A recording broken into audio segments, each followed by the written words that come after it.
We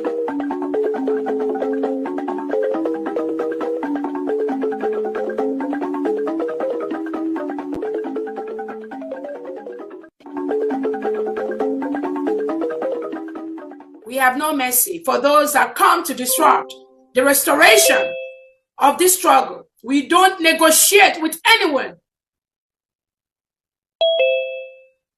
We will never do that.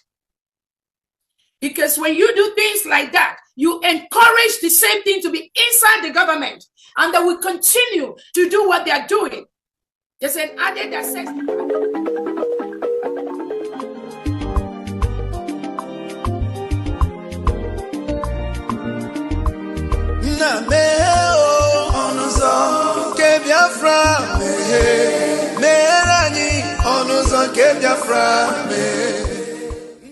Welcome, fellow Biafrans, lovers of freedom across the world. I welcome you to this amazing platform.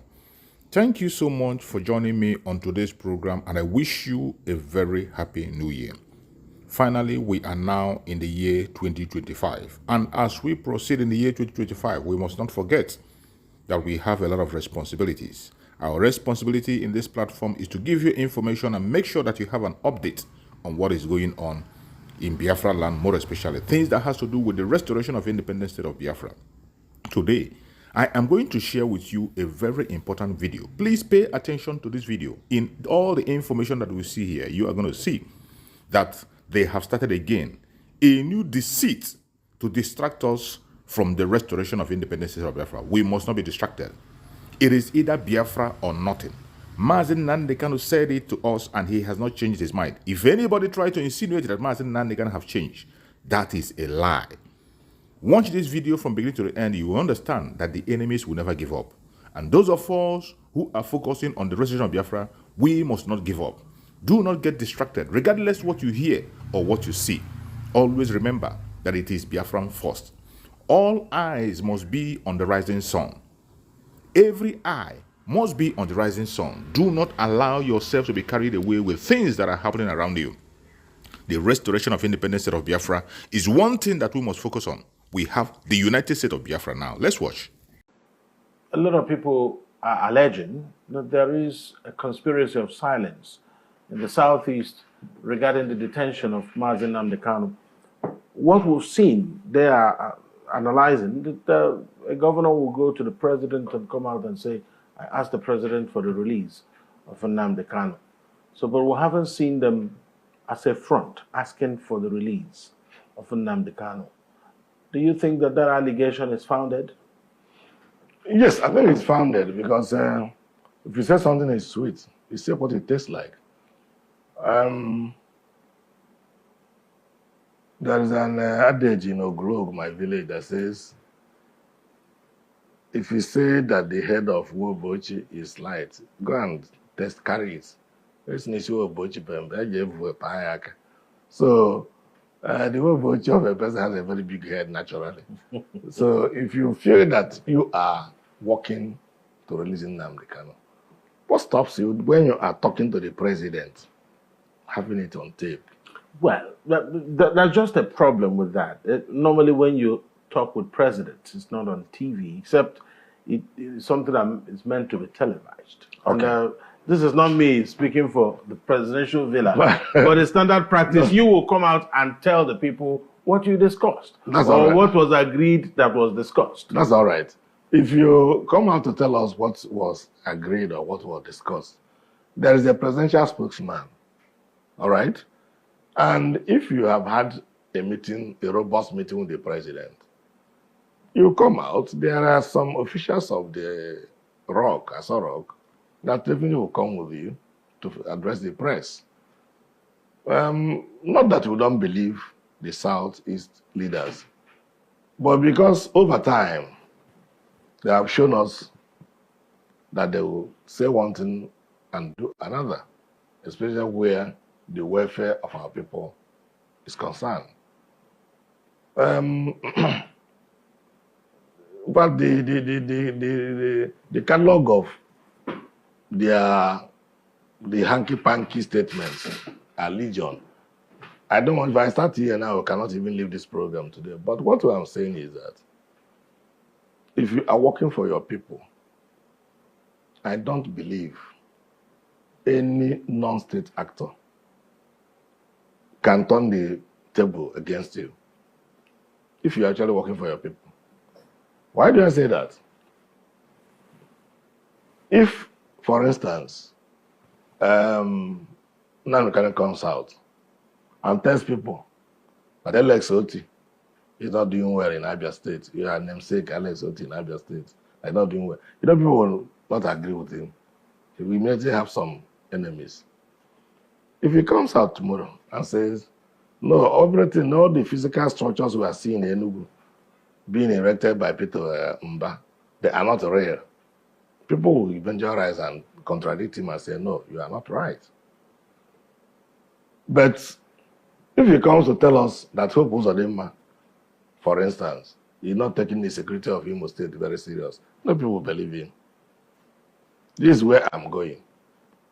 If the people in the Southeast are nonchalant and that they have not come as a united force, excuse me, to say we want this young man released. See, there are a lot of people who committed some heinous, felonious offenses that have been given parole by the president, especially when Buhari was there. Excuse me. You see, Boko Haram repentant suspects.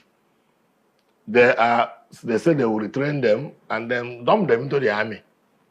Boko Haram, people you know were out to destroy and harm and kill people. But what is the offense of Nnamdi Kanu? Let us even say. What is his offense? People will now say, did this man go for kidnapping? The answer is no. Did he murder anybody? The answer is no. Did he rape anybody's wife? The answer is no. Did he go for armed robbery? The answer is no. What then is his offense? He says, we are being marginalized. My people are being marginalized. Since you don't want us in this confederation called Nigeria, we want to have our own nation. And I will go about this thing by referendum. I want people to vote whether they want to still stay in Nigeria or not. This thing the man is saying is allowed under international law. Like I said, it's also allowed even under our Nigerian constitution. So what is so special about what he's clamoring for? From what Igbo was clamoring for in the West, Southwest, or what some of the people in the North are clamoring for. Remember, if you take ourselves down memory lane, during 1960, in fact 1958, 1959, when Nigeria could have gotten independence with Ghana, the North said we are not ready. Give the South independence if they want independence. But we are not ready for independence. Let's still be managed by the colonial masters. But Zig said we should wait for them. And we waited for 2 years. Otherwise, we could have gotten independence with Ghana in 1958. So we waited for them till 1960. Even at 1960, they were not still ready. The North was not still ready. Until 1963, when we became a republic, when they now reluctantly joined Nigeria, reluctantly. Now, when the issue of the coup of 1966 happened, the same North said, Araba, let's go. We don't want to be here. Now, nobody persecuted anybody in the North for saying Araba. It was still the same West that was telling Gowon, don't allow this to happen. Because the greater part of the resources you will build this country is down south. Now Gowon said, we are going to be one Nigeria. We fought a bloody 30 months war and still came back with no victor, no vanquished, which is just no victor, no vanquished in paper. We know who was vanquished. We know who was the victor. Now, why I took you down memory lane is because this thing did not just start with Nnamdi Kanu. So in 1999, when the new dispensation came on board, Wazirike arose, just like the Bible said, that they knew in the days of the census, a man called Theodosius arose and pretended to show himself as somebody powerful. Israelites killed him, like they killed others, and nobody followed the man. But this man called Jesus Christ, when he arose, you did to him what you did to the other ones. But those people who have been following him refused to go back. That was Gamaliel's judgment. That these people refuse to go back. And so leave these people who are following this man called Jesus. Because If you keep on opposing the followers, you might even end up opposing God. That's the way I see this thing. Because there were 3 people who came in Israel before this man. Once you kill the person, nobody follows him again. But immediately you kill this man, people could keep on following him. So, Nnamdi Kanu has even said, with his death, it is even better for him. Because whatever he's clamoring for will come faster. So, what is the point of keeping him? I still want the federal government to play the olive branch and use the political solution to solve this problem. Because they are going to end up in a quagmire. That's right. But based on everything you've seen, yes, do you actually envisage that situation? I do. I do. So in what way do you think it will unravel? Because sometime last year, I think you were on this program. Yes. And we were seeing signs that could be suggesting that the federal government was just about to release Nnamdi Kanu. That didn't happen. And one would be wondering what went wrong if there were moves before for him to be released. What went wrong was the same rumor mill we have been hearing, unconfirmed, unauthoritative, that the Southeast leaders are frustrating and truncating the mass release. Nobody has officially told us this is the position. But what I'm saying is that his continued detention is attracting international attention, which ordinarily it could not have attracted if they have just tried a man with them they brought him from Kenya and abided by the judgment of the Court of Appeal that says he should be released at the first time, before they now brought this other charge now, with which they are still arraigning him before Nyako. So, with this international attention, the world is one global village now. And being a global village, if your president will travel, wherever he goes, the foreign press will follow him. And they'll ask him about Nnamdi Kanu. He must have to say something about it. Wherever he goes now, any foreign press that is allowed to, unless they edit part of Nnamdi Kanu and bring other questions, once you appear before, because the foreign press is not like the Nigerian press, where they will tell you, give us your question before you ask the president. No, this one, they'll ask him direct. And if he has no answer for it, they will be recorded against him on human rights abuses. He will go to another country, the same thing will arise again. And by the time they ask him 1, 2 places in foreign countries, they say, my friend, what is, by the way, what am I? Look, remember there are resources that are being used in prosecuting this man. These are resources that could have been channeled to something better. Something better, I mean it. The woman who is prosecuting is receiving his pay. I don't think he belongs to the Minister of Justice. So he must have been hired on fiat. And when you hire such people on fiat, it's a humongous amount of money. You don't take such senior advocates just on a peanut. That's right. But these are one resources that are being wasted on a prosecution. You know it's going nowhere. Because naturally, everybody knows that prosecution is going nowhere. If you're a lawyer, you should know it's going nowhere. So why do you think it is going nowhere? Why I think it's going nowhere is that under the Actions Law, or under the Actions Act, you don't benefit from your own illegal act. You created an illegal act by bringing somebody to Nigeria illegally, and you want to try the same person. So that illegal act alone has nullified the trial. So you don't believe under I will just give you maybe when I come again, I give the special section both under the state law and under the federal act. You find out that under the Actions Act, you don't benefit from your illegal acts. So if you have brought somebody down to Nigeria illegally, you now want to try the person and expect the person to go to jail when what you did to bring him was illegal. So you don't benefit from such things legally. So the trial is going nowhere. Unless you close your eyes, like the man is alleging, that they are threatening the woman that you should close your eyes, send me to jail, so that maybe when I go on appeal, before you finish on appeal, I must have stayed 1 or 2 years in detention. And you might also ask yourself, why keeping the man in DSS detention? Take him to prison if you want to keep him on remand. Because if somebody is on awaiting trial, he stays in prison custody. That's right. Why in DSS custody? So everything about Nnamdi Kanu is special. His trial is special. His detention is special. The offense of which is accused is special. Special. He's bringing back to Nigeria to face trial is special. So everything around him is special from the normal. That's all we're saying. So at the end of the day, you are thinking that yes, it's special, but who is supposed to trigger the political solution? He has triggered it already by his open letter to the world. You think that is enough? He has triggered it. It's more than enough. It's not, look, you underestimate the power of the social media. No, I'm not. Okay, thank God you don't. Absolutely not. Because Absolutely if you don't underestimate the power of the social media, this letter will reconquer all the four ends of the world. But the very moment it is posted, it has landed in Australia. That's the end of the world. They are landed in the United States. They are landed in the UK. And everybody has a phone. A child of 10 years will be reading it.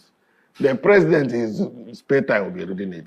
A minister will be reading it. So that is the way to trigger it. Do you expect the same attorney general who doesn't want the man released, or who is being compelled not to allow the man to be released? Do you want the man to trigger the political solution? No, he can't. Do you want his lawyers who are not being listened to? But the man has said, my lawyers, I just saw you. Keep quiet. Let me now defend myself. Okay, now that you've mentioned his lawyers, Yes. some people are already pointing to the fact that Nnamdi Kanu doesn't seem to be treating his lawyers properly in terms of how he speaks to them and how he talks over them. I remember that before, Mike Ozekome was in his legal team.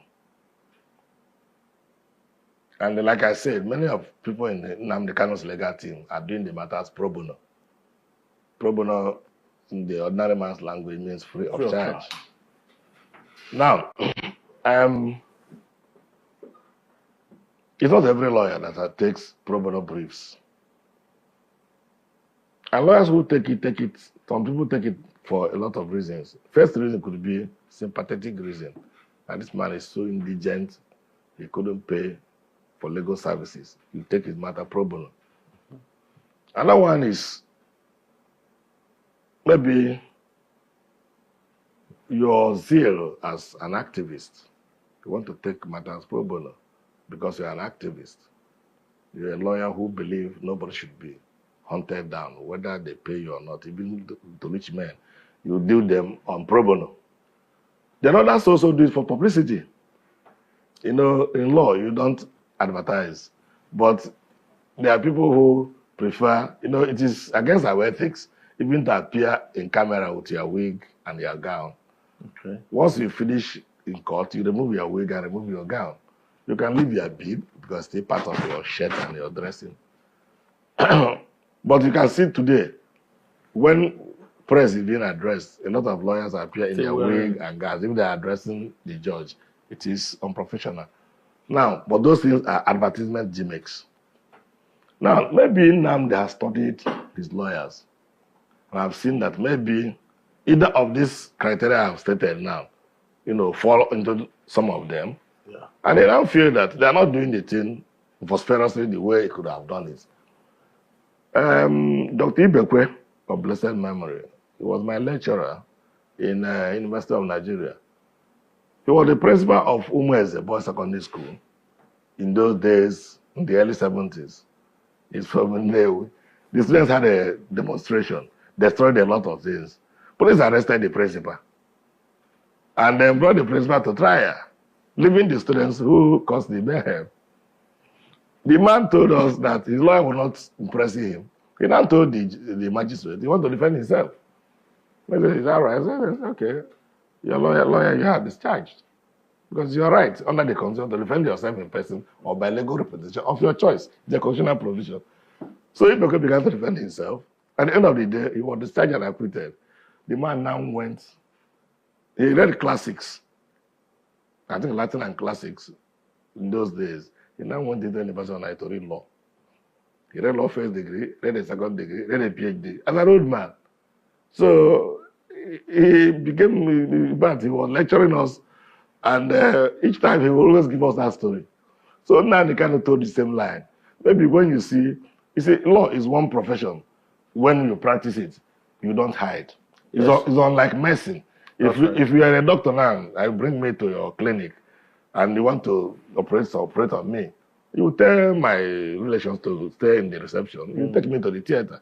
Me and you only there for theater. So at the end of the day, if I didn't succeed, you simply come out as you are washing your hand. Well, you are the relations of this man. He didn't make it. They'll cry home. He made it, they will rejoice. But in law, you and your client are the same court. In fact, you will be called first. Alex Obodo, against Nadu, also Nadu Focus, will stand up. Then you sit down. Parties present. Any representation, lawyer will now stand up and talk. So when the lawyer says something good, you will know. If you don't say something wrong, you will know. Yeah, because you are there. We're absolutely out of time. Oh, are we? They used to say that law is a great feeling and only lawyers feel it, isn't it? Yes. Thank you so much. Also, Barrister Nnamdi Kanu for your analysis tonight on the Eastern Eye.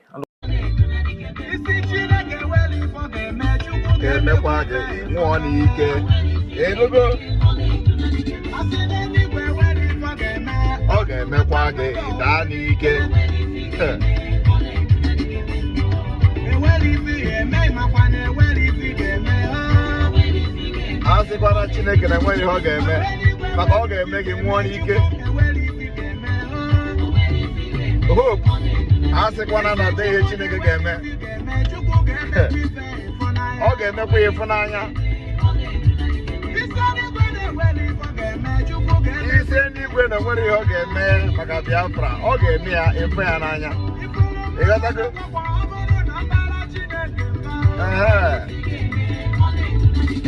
Ezu aka ọ dị. Ịghọtago? Ọnwụọ pie.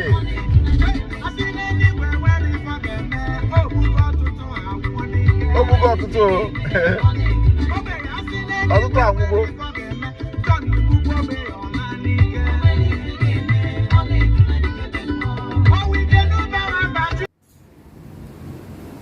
Thank you so much for watching the program. I appreciate you for your patience to watch from beginning to end. I hope you have learned a lot from this very program that I just played, this video. Please like and share the video. Share to all platforms. After sharing the video, now you can go to the comment section and put down your comments. Whatever suggestions, contributions you have to make, what do you think about the video I just played? Go to the comment section and put your comment. I will go through the comment section and I bet you I am learning a lot from there and you can equally learn from there. Let us share our experience on that comment section. Thank you so much and stay blessed. Don't forget to share and we continue to bless you as you share.